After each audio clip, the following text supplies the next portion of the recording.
கரூரில் உயிரிழந்தவர்களின் குடும்பத்தினரை நேரில் சந்தித்து தாவேகா நிர்வாகிகள் ஆறுதல் தெரிவித்து வருகின்றனர். இது குறித்தான கூடுதல் விவரங்களை வழங்குவதற்காக எமது செய்தியாளர் கிருஷ்ணமூர்த்தி இணைப்பில் இணைகிறார்.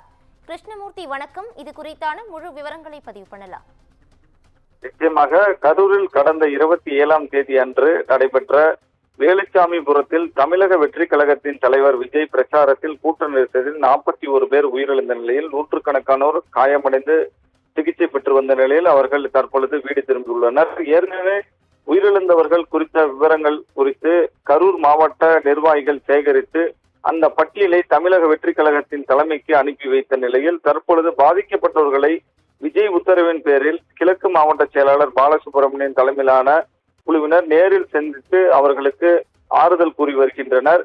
மேலும் விரைவில் கட்சி தலைவரான விஜய் அவர்கள் பாதிக்கப்பட்டவர்கள் நேரில் சந்தித்து ஆறுதல் தெரிவிக்க இருப்பதாகவும் உரிய உதவிகள் செய்து தருவதாகவும் உறுதியளித்து வருகின்றனர். உயிரிழந்தவர்களின் குடும்பத்திற்கு 20 லட்சம் ரூபாய் நிவாரணத் தொகை வழங்கப்படும் என அறிவித்த நிலையில் தமிழக வெற்றி கழக தலைவர் விரைவில் அனைவரையும் நிவாரணத் தொகை வழங்கி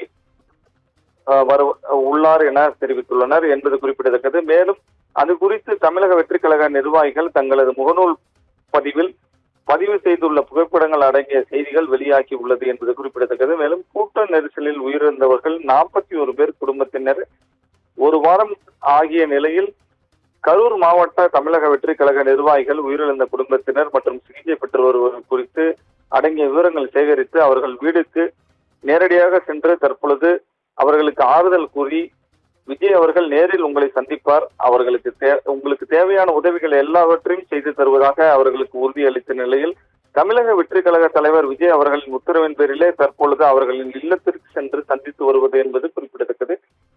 பவித்ரா, கூடுதல் விவரங்களுக்கு நன்றி கிருஷ்ணமூர்த்தி.